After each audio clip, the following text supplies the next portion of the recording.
Yo, what's going on, everybody? Hey, how you doing today? Let's go, yo. Money is not the root of all evil. That's what we're talking about today in today's show.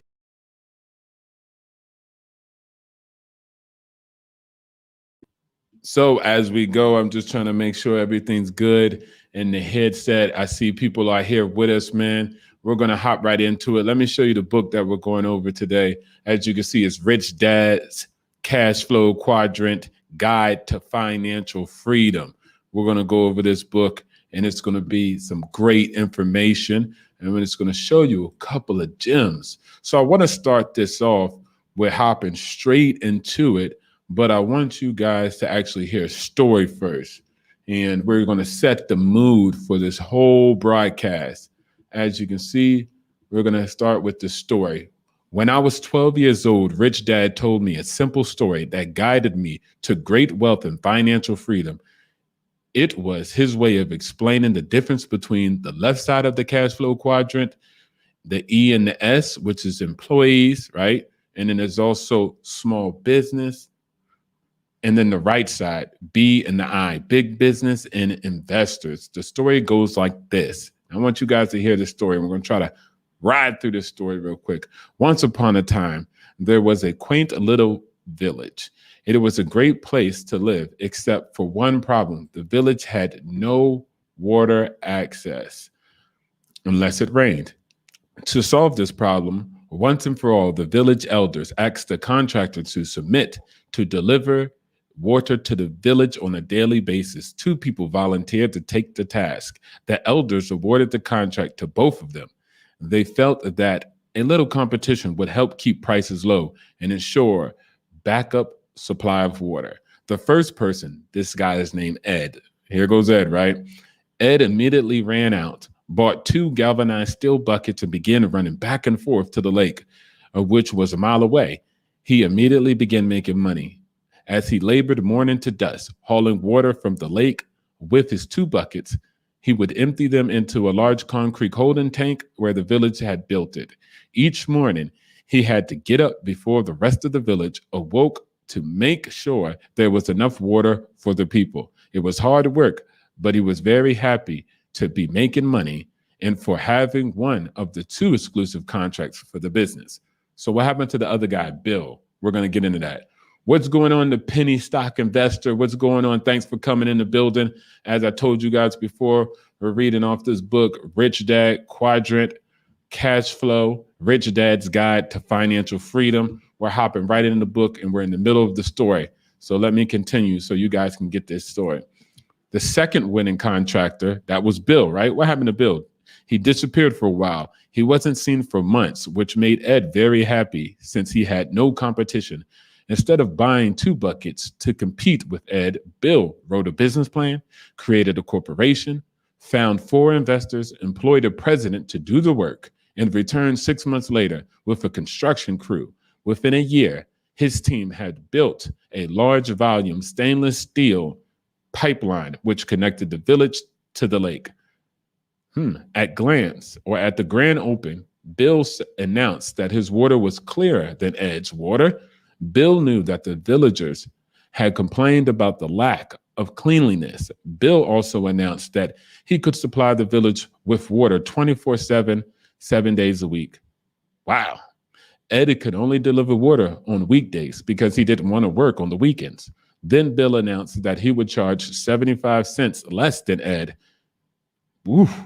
He undercutted him for reliable water. The villagers cheered and immediately ran to the faucet at the end of Bill's pipeline.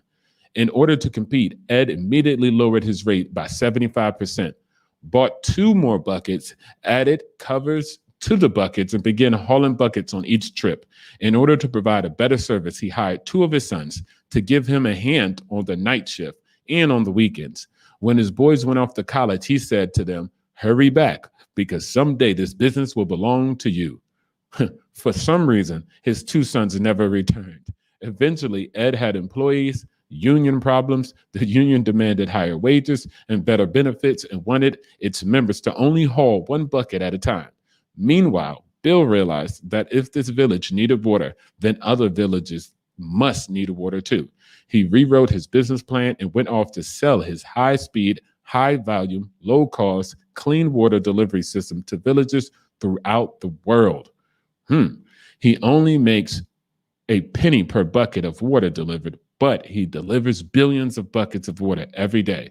Whether he works or not, billions of people consume billions of buckets of water, and all that money pours into his bank account. Bill developed the pipeline to deliver the money to himself, as well as water to the villages. Bill lived happily ever after. Ed worked hard for the rest of his life and had financial problems forever after. The end. Boom. I wanted you guys to start off with a story that kind of set the mode on what we're going to be talking about in this book. Now, we're going to move from that point and we're going to move into the next one. Why A students fail. And I mean A's. How many people in the chat have got A's, or how many people on the playback have been like, I'm an A student, I always got A's, right? So we're going to go into the part of this book that talks about people who got A's particularly. This is no disrespect to people who got A's, all right? So, A's. I'm almost sounding like I'm saying A's. All right, here we go. As you can see, the E is for employee. The S is for small business or self-employed. B is for big business. And I is for investors. This is a quadrant, cash flow quadrant. These are categories usually people find themselves in. So I know we always say a lot, small business, I'm self-employed, I'm my own business, but we're going to show that there's levels to this. So let me go back a little bit more because I want to go to why A students fail. Looking at the diagram again, it is easy to see why so many A students fail in the world of money. You know them people who got straight A's and for some reason they still taking L's? Now, if you're one of them, don't get mad, get educated. A person may be highly educated mentally, but if they are not educated emotionally, their fear will often stop their body from doing what it must do. That is why so many A students get stuck in analysis paralysis, studying every little detail, but failing to do anything. This analysis paralysis is caused by our educational system punishing students for making mistakes. If you think about it, A students are A students simply because they made the fewest mistakes. The problem with that emotional psychosis is that in the real world, people who take action are the ones who make the most mistakes and learn from them to win in the game. Whew. And he goes into Bill Clinton, Ain't nobody trying to talk about that.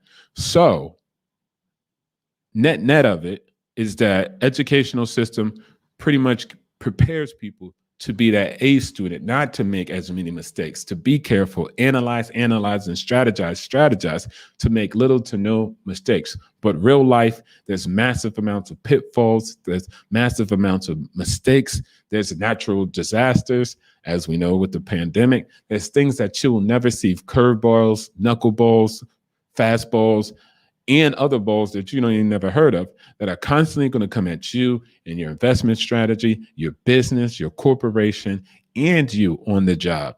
And A students are not prepared for that type of real life situation. So we're going to move into the next part. Shout outs to the chat.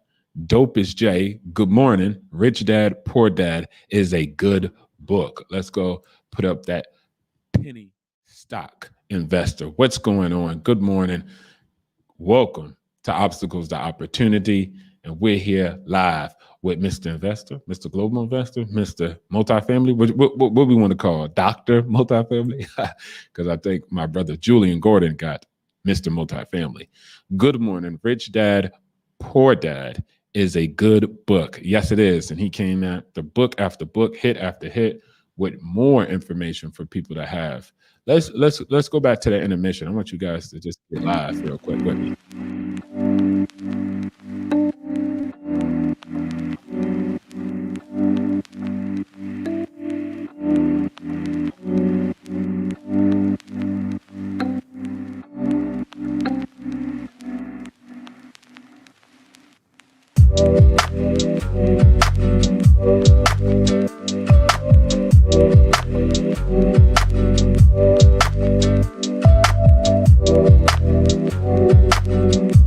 Man, this was life. That was the DR right there. That was in Israel with my homie Jimmy. Back to the DR. Living a good life, man. Overseas. That was Bishkek. That's back in the military. That's in the DR again. That's in Australia. That's in Thailand. We're in different places, right? But up to the ice bar. That's in Bishkek. That's in the DR again. I've been to other places, but I just put those in the clip. Shout out to the clip. That's in Thailand, at the Tiger Temple, Australia, Sydney. Shout out to Sydney, Australia. Shout out to Paraguay. Shout out to the construction site. Shout out to Washington, D.C. with my homie and my brother, Jimmy. So what's going on? We're going to hop right back into this. Let me pull this back up on the screen. Why don't you get a job? Why don't you get a job? Y'all heard this, right? So we're going to go over this story because I just like telling stories and I want people to hear stories, right? So let me go in my big view, right? Big view.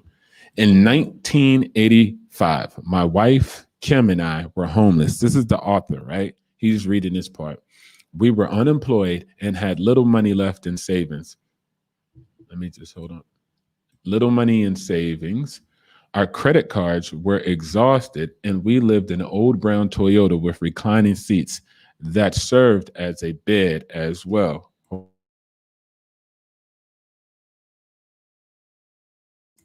Okay, my volume is good. So we got the recliners, right, as a bed. At the end of 1 week, the harsh reality of who we were, what we were doing, and where we were headed began to sink in. Started getting real for them. Our homelessness lasted another 2 weeks. When a friend realized our desperate financial situation, she offered us a room in her basement. We lived there for 9 months. This is the author we're speaking about. A millionaire, multimillionaire today. But this is his story and his real life. Let's continue. For 9 months, they were in this basement, right? We kept our situation quiet. For the most part, Kim and I looked quite normal on the surface. When friends and families were informed of our plight, the first question was always, why don't you get a job, a job, right? At first, we attempted to explain, but we usually failed to clarify our reasons. To someone who values a job, it's difficult to explain why you might not want one. We did odd jobs occasionally and earned a few dollars here and there, but we did that only to keep foods in our stomach and gas in the car. They only did it to keep petrol in the car. Those few extra dollars were only fuel to keep us going forward. Our singular goal. I must admit that during moments of deep personal doubt, the idea of a safe, secure job with a paycheck was appealing. They started to get thirsty. But job security wasn't what we were looking for. We kept pushing on, living day to day on the brink of financial abyss. That year, 1985, was the worst of our lives, as well as one of the longest Anyone who says that money isn't important, obviously, has not been without it for long. Kim and I fought and argued often. Fear, uncertainty, and hunger shortens the human's emotional fuse. And once we fight with a person, and often we fight with the person who loves us the most. So finances are a big factor that is leading to divorce. Finance is a big factor that leads to a lot of issues. So we can't ignore it. It's not all about love, but sometimes it turns out to be about finances. And that's why we're here, right? Let's get that part right. Yet, love held the two of us together. And our bond as a couple grew stronger because of the adversity. We knew where we were going. We just didn't know if we would get there. So times were looking pretty grim for Kim and him. We knew we could always find safe, secure, high-paying jobs. Both of us were college graduates with good skills and solid work ethics, right? But we weren't after job security. We wanted financial freedom. By 1989, right? Oh, shout outs to Nakneezy in the building. Shout outs to Nakneezy. What's going on, my brother? And then shout outs to Finances Built Comfort and Freedom. They do build comfort and freedom. Shout outs to you speaking the truth. Let's go up and move this to the screen. Let's go here. All right. In 1989, we were millionaires. Whoa. They wanted financial freedom. And by 1989, they were millionaires. Although financial success or financially successful in some people's eyes, we still hadn't reached our goal of true financial freedom that took until 1994. By then, we never had to work again for the rest of our lives. Barring any unforeseeable financial disaster, we were both financially free. Kim was 37 and I was 47. I want you guys to let that sink in just before we hit the next point. And this is my favorite part. I'm going to highlight it so you guys can see it, because obviously some of you guys aren't understanding it. Oh, I got to get the full book. All right. It doesn't take money to make money. I started this chapter with a discussion about being homeless. And I need you guys to hear this bar and get serious. I started this chapter with a discussion about our being homeless and having nothing in 1985. Remember, in 1994, they reached financial freedom. But in 1985, they were poor. They had nothing. Because I often hear people say, it takes money to make money. I disagree. And this is in the book. And then I'm doubling up on that. I disagree. I disagree. I want y'all guys to hear that a couple times. I disagree. To get from homeless in 1985 to rich in 1989 and then to financial freedom by 1994 didn't take money. We had no money. When we started, we were in debt. It also doesn't make or take a good formal education. I have a college degree, and I can honestly say that achieving financial freedom had nothing to do with what I learned in college. Let me run that back again. I have a degree, and I can honestly say that achieving financial freedom had nothing to do with what I learned in college. Let me run it back. I have a college degree. Y'all heard me. It didn't find much demand for my years of studying calculus, trigonometry, chemistry, physics, French, English, literature. Many successful people have left school without receiving a degree. People such as Thomas Edison, founder of General Electric, Henry Ford, and the list goes on and on, from Steve Jobs, Ted Turner, Bill Gates, Ralph Lauren, and a lot of other people. A college education is important for traditional professions, but not for how these people found great wealth. They developed their own successful businesses, and that was what Kim and I were striving for. Y'all heard that? It wasn't no college degrees. It wasn't I got a PhD. What does Kevin Samuels play all the time? PhD, PhD. It was their tenacity and their boldness. It was finances, build comfort and freedom. I just wanted to highlight that because one of the people gave us a hookup on that information. So let's go to the next point. So we got from which the quadrant do you generate? Okay. That to take money. What is the cash flow quadrant? As you can see, I'm going to show you guys real quick that cash flow quadrant. As you can see, bring that down. We showed you that, right? So you guys can see that. Let me put myself back on. All right, so we're going to go to the next one. It says, from which quadrant do you generate your income? Which one are you? I showed you it before. Let me show you it again. So you can ask yourself, which one am I? Which one are you on this one right here?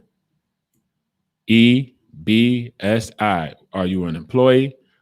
Are you an S for small business or self-employed? Are you B for big business? Yeah, you got a CEO. Don't try to give yourself that title. I for investor. And then we're going to move down here. From which quadrant do you generate your income? So let's move here. Let's go.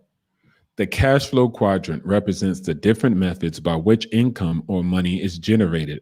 Now, stop the show. I want people to go ahead and think about this. So as we go through this portion, I want you to think about it and ask yourself questions. Which one am I in, and which aspects am I interested in? I like to diversify my platform. So I'm not going to say, hey, you guys are dummies for being employees and college-educated fools, and the only way to get it is to quit your job today. Like what did Kanye say? Everybody at the Louis store quit. I'm not telling you guys that, but what I am saying, shout outs to Kanye. But what I am saying is there's ways to do this. So let's go over them right now. Let me get a sip of my tea. That's none of my business. All right, here we go. So let's go back. The cash flow quadrant represents the different methods by which income or money is generated. For example, an employee earns money by holding a job or working for a person or a company. That's one. Self-employed people earn money working for themselves. A business owner owns a business that generates money. And then we got investors. An investor earns money from their various investments. In other words, money generating money. Make your money work for you. It's just like I heard a good quote by brother Gordon, excuse me. He said, Abraham Lincoln basically had indentured servants and slaves, and he was a rich oligarch. But he said, I'm going to make him work for me. So get up out that grave, get up off them dead presidents and get to work. So he was basically saying he's going to make his money generate more money. Them dead presidents are being resurrected, and they will be working for me now. Dynamic nation. Obstacles, opportunity, and you too. Let's go. Get them dead presidents up about them graves, make them work for us. Different methods of income generation require different frames of mind, different technical skills, and different educational paths. Different people are attracted to different quadrants. While money is all the same, the way it's earned can be vastly different. If you begin to look at the 4 different labels for each quadrant, you might want to ask yourself, which quadrant do I generate the majority of my income for? That's what we're doing. What part do I generate income?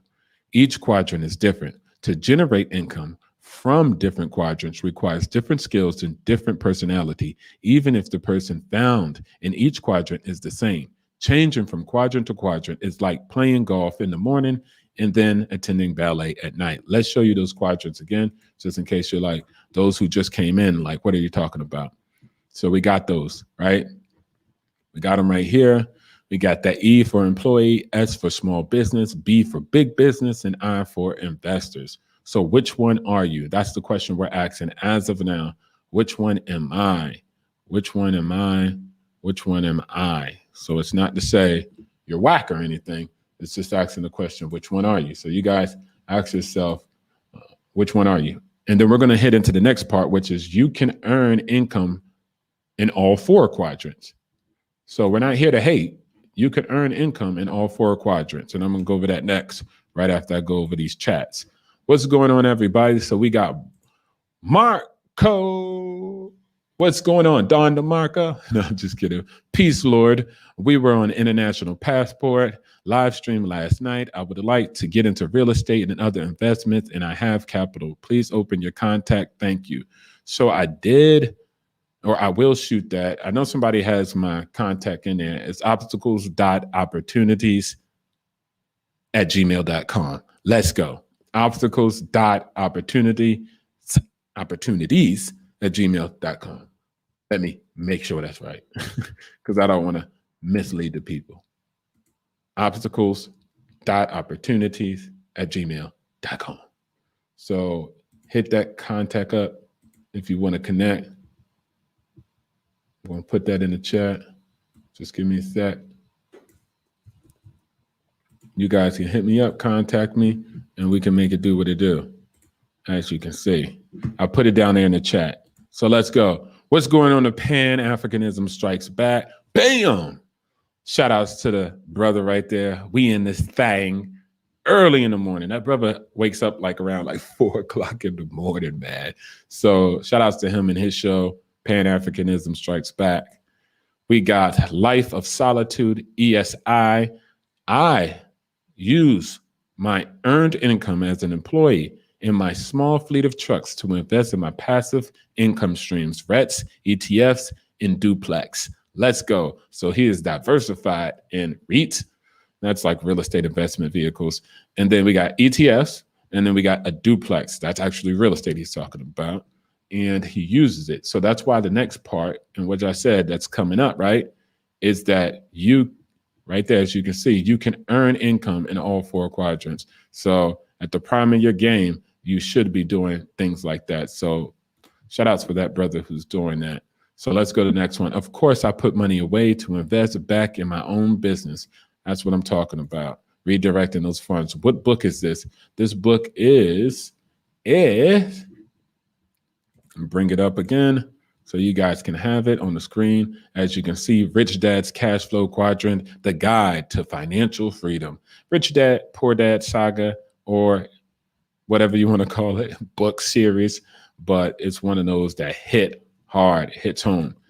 Let's go. We're going to have somebody, you could call in also. I'm going to put in the link a little bit later. Like I said, this channel is just about financial freedom. You could talk about any of the B's, I's, S, whatever, your perspective on topic. So that would be much appreciated. I read Rich Dad, Poor Dad. It's something similar. Yes, it is. It is. It is. But I also suggest people to go back and read it again, because I did meet a lot of people who said, I read Rich Dad, Poor Dad in high school. And it's like, yeah, it probably went over your head. Just like a lot of books I've read in the past, a lot of things, even like lyrics and songs went over my head when I was young. I was like, what was I singing? Obstacles to opportunities. Yeah. So you got it at gmail.com. Let's go. Here we go. International trade plus e-com. Let's go. Comedic Wealth. What's going on, Comedic Wealth, in the building? He's definitely building some wealth. International vacational rentals are also amazing returns, and the taxations are, that's another subject for another day, because there basically is none. Now, I'm not going to say that, but sometimes it's almost like it's not even there. So let's get back to the book real quick, or let's go back to the intermission. Let's go.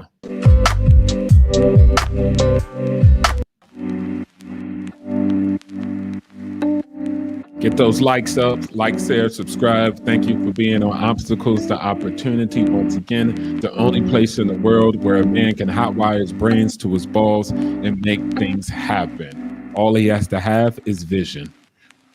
Right here, we define the difference between guns and butter. What's butter? Guns, cars, clothes, jewelry, all that stuff that don't mean nothing when you buy it. What's the guns? Art, real estate, stocks, bonds, cryptocurrency, and things that appreciate in value. Thank you for joining the channel. Enjoy the journey and communication. We will unlock the true potential that lies in your vision. This channel, we talk about travel, tech, we got vlogs, stock market, real estate, and much more. A vision from obstacles to opportunity. A channel for do-it-yourself, how to, action, and receipts orientated. Send, respectfully, by Mr. SRB. To my subscribers, to my supporters, this is the proven, best, certified man. Let's go. Hey, we're back at it once again. So we're going to hop right back in and we're going to go to the part where the brothers were talking about it when they said, yo, I can make money in all four quadrants. I ain't got to be on one.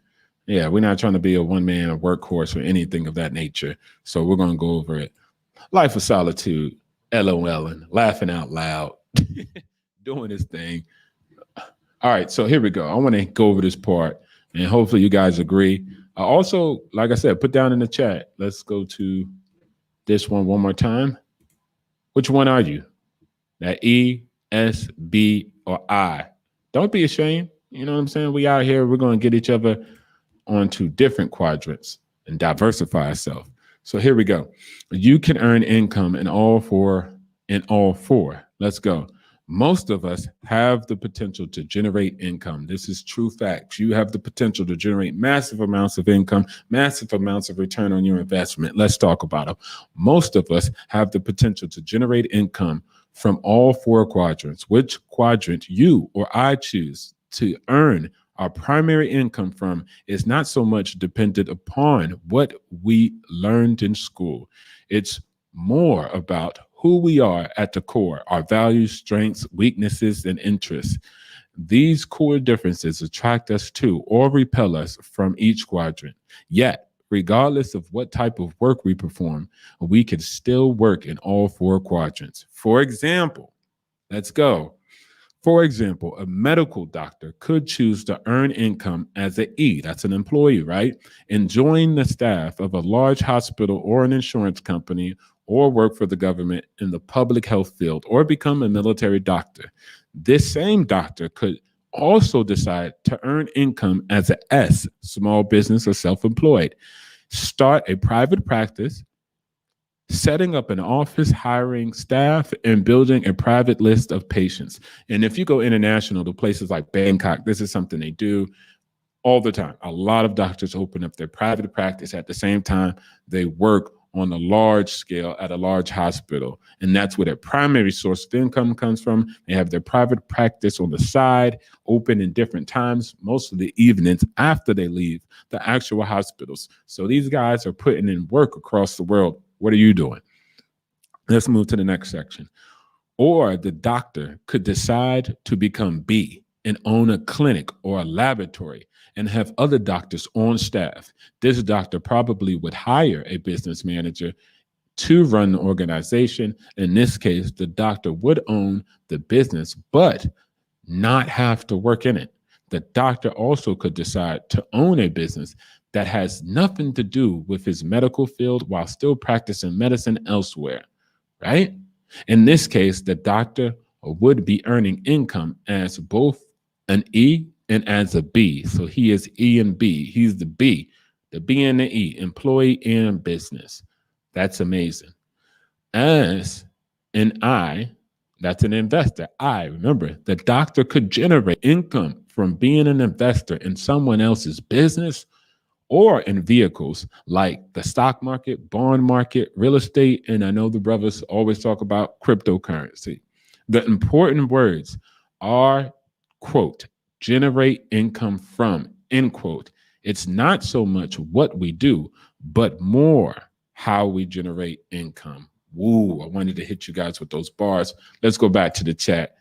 Ups comedic wealth once again. Using cryptocurrency and gold is key. Also, it's a new marketplace called NFTs. I heard about it, which will be the Amazon for cryptocurrency.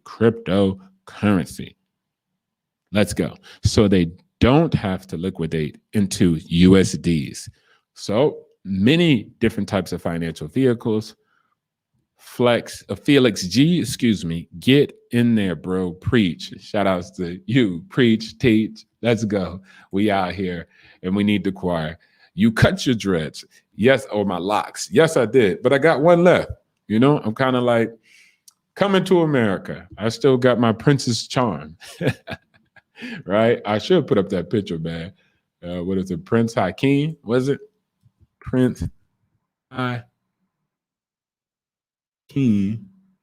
from coming to America. Nah, the first one, might I remind you guys, all right? Not that second one, from that first one.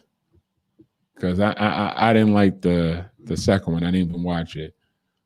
Oh man, they don't have it. Yeah, here we go. Here we go. Yeah, that's me, man. Prince Hakeem coming to America when he had the Princess Charm right here on that part, you know. So I know you guys want to clown, so I'll go ahead and beat you to it, so you guys don't get the clowning, right? Not on the one that was on, not the one that's on the right, but the one on the left, right? Cut my dreads, as you can see, I got that Princess Charm coming down my hair like that. Ha ha ha ha ha ha ha ha ha. So let's move on to the next part. Let's get that out of here. Once again, what book are we going over? As you can see, Rich Dad's Cashflow Quadrant Guide to Financial Freedom. We're going to almost run around to the last part that I want to review with you guys. Let me just pull it up. Money. We're going to talk about money, money, money, money. Money, money, money, money, money. Money. Yeah, I know about that. So we got 502, money. Then our quadrants are equal. And then different ways to earn money, different fathers, different ideas about money. And for some reason, the money on the 502 is not coming up. They want to stop me from succeeding, but we're going to take it to the last part, all right? Because this is money supports life. Here we go. So let's go to this part. Okay, so different ways of earning money. Let's get into this. When people ask why Kim and I were homeless, I tell them it was because of what my rich dad taught me about money. For me, money is important, yet I don't want to spend my life working for money, right? And that is why I didn't want a job. If we were going to be responsible citizens, Kim and I wanted to have our money work for us rather than spend our lives physically working for money. Different fathers, different ideas about money. We're about to round off on these last two. I want you guys to pay close attention to these last two. I want to speak closer into the mic so you guys can really hear me, right? Different fathers, different ideas about money. Listen, this is going to be some bars. Here we go. My highly educated dad had a strong belief that the money or the love of money was evil. Let me say that again. My highly educated dad had a strong belief that the love of money was evil and that excessive profit meant you were greedy. He felt embarrassed when the newspaper published how much he made because he felt he was overcompensated in comparison to the teachers who worked for him. He was a good, honest, hardworking man. So this is not a bum. This is a good, honest, hardworking man who did his best to defend his point of view that money wasn't important to his life. My highly educated, yet poor dad constantly said, quote, I'm not that interested in money, end quote. He also said, I'll never be rich. He also said, I can't afford it. He also said, man, this guy said a lot. Investing is risky. He also said, money isn't everything. Now I want the people to say, stop the show. Have you heard this before? Have you heard these sayings? Have you heard these words in unison? Have you heard this before where people told you that money is not important? Money is not everything. I'll never be rich. I can't afford this. I ain't got no money. I ain't got no money. I can't. Money isn't everything. Investing is risky, and etc. etc. I want you guys to think about that and ask yourself the question. Somebody in the chat, please put something down if they heard this before, heard somebody say this to them before, or if they said this before. I used to say stuff like that. Man, I used to say tons of crazy stuff. I ain't going front. I'm not going to lie to you. I said some crazy things in my life. So I'm one of those people. All right. Yeah. So let's go to the, how do you feel about going back to school? I thought about going back to diversify my skill set. Of course, I'll pay the tuition and not to go into debt. Something like majoring in civil engineering. Now, hit me up 101 because I have to know the macro. The micro is you're trying to go back to school to diversify your skill set, right? And you're not going to go into debt doing it, but you're going to take the money from somewhere. So that's a micro position. I want to know the macro of the whole entire investment vehicles that you currently have, that you're trying to grow and develop, or what? Is it a possibility? So that micro situation is not so easy to diagnose. But long as you go to school to get a skill set that has a large return on investment, then roger that. So if you're going to have to utilize civil engineering as a skill set to gain capital, and the mentality might help, project management, things of this nature.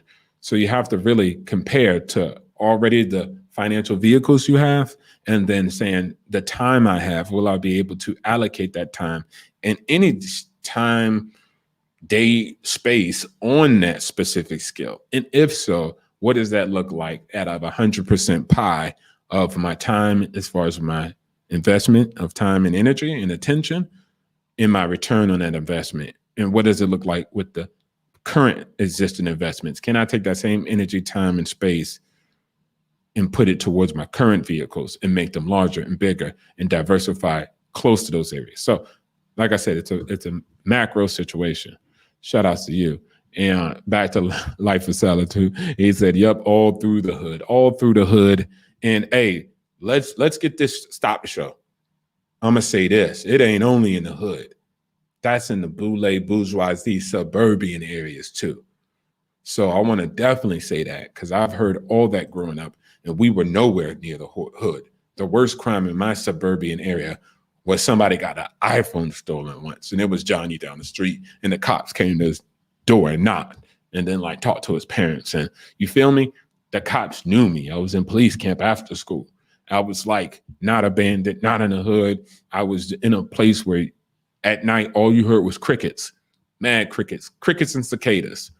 So I heard that many of times, in the hood, outside the hood, all around the community, all around the culture, all around the educational system.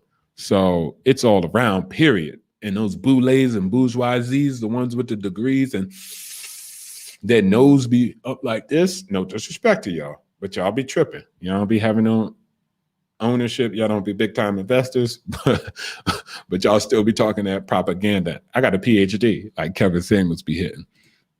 Let's go. What did he say? Pretty much the story of most of my life, frightened by losing what I have and blind to the possibilities of getting much more. A disease treated with education plus belief of abundance. I think that was a bar. I need one of those soundboards. Doom, doom, doom, doom. That's a bar at the end. A disease treated with education plus belief of abundance. Abundance mentality. I love that, man. That was a great build. Not scarcity. Whew. Just tag, footnote, Can't even be a footnote. That's a big statement. He laughing again. I appreciate you. And, yeah, no doubt. So let me finish out the last of this part where it's called money supports life. Facts. Now we're gonna hurt some people's feelings. Boule to the hood, all across to even the trailers, trailer park, all up and through everywhere in America, right? Trailer parks, suburban areas, hoods, border crossings, all that stuff, detention centers, prisons, incarcerations, everything. Listen to all of this. Money supports life. My rich dad had a different point of view. Remember, we talked about his poor dad. Remember, he said, I'm not interested in money. I'll never be rich. I can't afford it. Investing is risky. Money isn't everything. Though he go to work all that day to earn money. His rich dad is saying, and ending on, money supports life. My rich dad had a different point of view. He thought it foolish to spend your life working for money and to pretend that money wasn't important. Rich dad believed that life was more important than money, but that money was important for supporting life. He often said, quote, you only have so many hours in a day and you can only work so hard. So why work hard for money? Learn to have money and people work hard for you. And you can be free to do the things that are important. End quote. To my rich dad, what was important was having lots of time to raise kids, having money to donate to charities and projects he supported, and bringing jobs and financial stability to the community.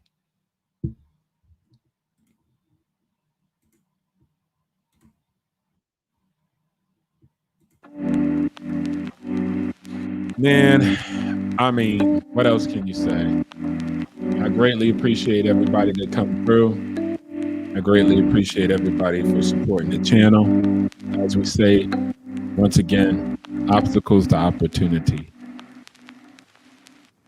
The only place in the world where a man can hotwire his brains to his balls and make stuff happen. All he has to do is have a vision. Thank you for joining the channel, enjoying the journey and the communication. A vision from obstacles to opportunity. Sent respect to my subscribers, my supporters, a new era for the channel, proven success, certified channel. The Mr. Multifamily, Dr. Multifamily, Dr. Real Estate, Dr. Cryptocurrency, Dr. Ball, Dr. Nothing but good. Show the book one more time. Gotcha, man. Boom. I have to pick it up one more time. Hold on. Just excuse me real quick. Let me just show that for you one more time. One more again. How is everybody feeling? Today's a Saturday. I hope you guys get out. I hope you guys enjoy life, enjoy the essence of it. And then, of course, study a little bit of financial literacy today. That would be great. Let me see. Rich Dad, Cashflow Quadrant, Financial Freedom. Let's go. Boom, boom. Add it to the stream and enlarge it. That is the book. Let me get that out the way. As you can see, Rich Dad's Cash Flow Guide to Financial Freedom. I want you guys to get this book. I hope that's good for you, brother. If anybody wants to hop on for 10 minutes, just towards the end, let me know. I'm about to put on something and get it in. I'm not playing with you guys. Y'all guys think I'm playing out here. You know what I'm saying? So I want to show you guys that I'm not playing. Let me see what I got for you guys. All right, hold on. Let's see. Let's see what we got here. Okay, so we're gonna bring down the house on this.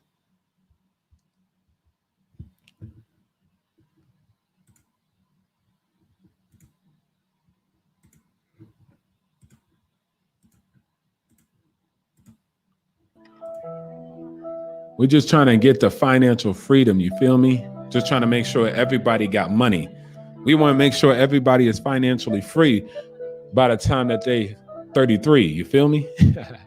Yo, financial freedom. It's that obstacles, the opportunity is just you and me. Check the eulogy. I was crucified. I'm here to testify. I've been a millionaire and I never cared. Truth or dare. Always took the dare. Now it's deal or no deal. Skipped out the bills, kept it real. I done stacked the meal, made a bill, run it up, gun it up. Never been the best, number one and up. Number one is up. Obstacles, the opportunities, just the eulogy. It's only gonna be you and me. Skip the unity. I'm here for the freedom, the victory. I rewrite my history, wipe away the misery. Lyrically, I mean spiritually, they can't touch me, B. I've been the best. Obstacles, the opportunity. I'm here for eulogies. I'm here for you and we. Yeah, I was just trying to say, man, it's the difference between guns and butter. We've always spitting those rhymes. I hope the headphones is giving me on point and on time, so the rhymes match up and the beat cut up. Yeah. So I just said, define the difference between guns and butter, man. This is what the channel is here for. Financial literacy, increasing our financial IQ. Y'all, increase the frequency. It's you and we. Financial liberty. You and me for that victory. I'm trying to make the currency work for me. VIP, MVP. I was known to put money on that growth. You was known to choke, known to sit on the yoke and rope. Me, I'm trying to make it happen. I'm all about that action. Obstacles, the opportunity. It's only you and we. What it's gonna be. What it's gonna be.